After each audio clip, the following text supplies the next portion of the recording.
একটি দেশ চাই, যে দেশে আমাদের মা বোনেরা নিঃসংকোচে যেমন ঘরে সুরক্ষিত থাকবেন, কর্মস্থলেও সুরক্ষা পাবেন, রাস্তাঘাটেও সুরক্ষা পাবেন। তাদের দিকে কোনো খারাপ লোক চোখ তুলে তাকানোর কসরত পাবে না। তারা ইজ্জতের সাথে, মর্যাদার সাথে, তাদের দক্ষতা দিয়ে দেশের উন্নয়নে তারাও ভূমিকা রাখবে। নবী করিম সাল্লাল্লাহু আলাইহি ওয়াসাল্লাম মানব জীবনের সবচেয়ে ঝুঁকিপূর্ণ কাজেও মহিলাদেরকে শরীক করেছেন। সেই কাজটি হচ্ছে যুদ্ধ। যুদ্ধে মারা পুরুষের পাশে থেকে তারাও যুদ্ধ করেছে।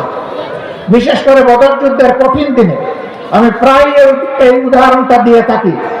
যখন কাফেররা আল্লাহ রাসূলের খুব কাছাকাছি চলে এসেছিল তাকে হত্যা করার জন্য, যখন পুরুষ যোদ্ধারা দিক বিদিক কিছুটা জ্ঞান হারিয়ে ফেলেছিলেন, তখন একজন মা চতুর্দিকে ঘুরে ঘুরে আল্লাহ রাসূলকে বেষ্টনে দিয়ে রেখেছিলেন। যুদ্ধ যখন শেষ হয়েছে তার শরীরে 37টা তীর ঝুলন্ত অবস্থায় ছিল, 70টা কঠিন আঘাত ছিল। রাসূল করিম সাল্লাল্লাহু আলাইহি ওয়াসাল্লাম বলেছেন, শত্রু যখন সামনের দিক থেকে এসেছে তখন শত্রুর তীর আর আমার মাঝখানে ছিল আল্লাহর এই বান্দি। যখন পিছন দিক থেকে এসেছে ছিল আল্লাহর বান্দি। ঘুরে ঘুরে আল্লাহ রাসূলকে কিভাবে তিনি রক্ষা করবে। ডাইনে এসেছে ডান দিকে, বামে এসেছে বাম দিকে। আমাদের সেই সর্বোচ্চ ইজ্জতের মর্যাদাবান মায়ের নাম ছিল হযরতে মুসাইবা রাদিয়াল্লাহু তাআলা আনহা। যদি যুদ্ধের এই কঠিন ময়দানে আল্লাহ রাসূল তাদের জন্য কর্মপত্র সৃষ্টি করে দিয়ে থাকেন, আমরা কে তাদের হাত বন্ধ করা? আমাদের ব্যাপারে ইসলামের প্রতিপক্ষ শক্তিরা অপপ্রচার চালায়।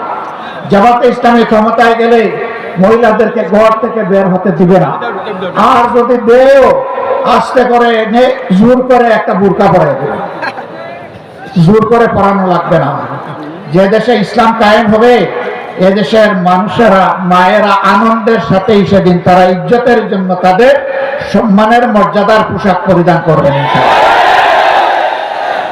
তারপরেও কোনো মা, কোনো বোন যদি এই পোশাকের বাইরে থাকেন, আমরা তাদেরকে কথা দিচ্ছি, নিশ্চয়তা দিচ্ছি, কারো উপর জোর খাটানো হবে না।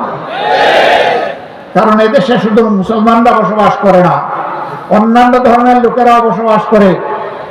তারা তো আমাদের ধর্ম যেহেতু গ্রহণ করেনি, তাদের জন্য ইসলামের প্রেসক্রাইব করা পর্দাও তাদের জন্য প্রযোজ্য নয়। তারা যদি ইসলামের সৌন্দর্যে অভিভূত হয়ে ইসলাম কবুল করে সেটা ভিন্ন কথা। তাদেরকে ইসলাম গ্রহণ করতে কাউকেই বাধ্য করা হবে না। সম্মানিত সহকর্মী বৃন্দ, এই দেশে শুধু মুসলমানরা বসবাস করে না, হিন্দু, খ্রিস্টান, বৌদ্ধ ধর্মের লোকেরাও বসবাস করে।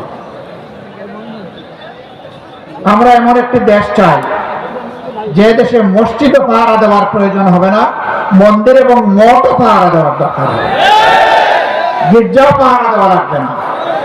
সকল ধর্মের লোকেরা তাদের আপন আপন ধর্ম তাদের মতো করে শান্তিতে, নিরাপত্তার সাথে তারা পালন করবে। আলহামদুলিল্লাহ, আমাদের দেশটি সাম্প্রদায়িক সম্প্রীতির একটি চমৎকার বাগান, কিন্তু আমাদের বাগানে মাঝে মাঝে ভুতুম পেঁচা ঢুকে পড়ে। এই ভুতুম পেঁচাদের ব্যাপারে আমাদেরকে সতর্ক থাকতে হবে। আমরা এই সম্প্রীতি নষ্ট করতে দেব না।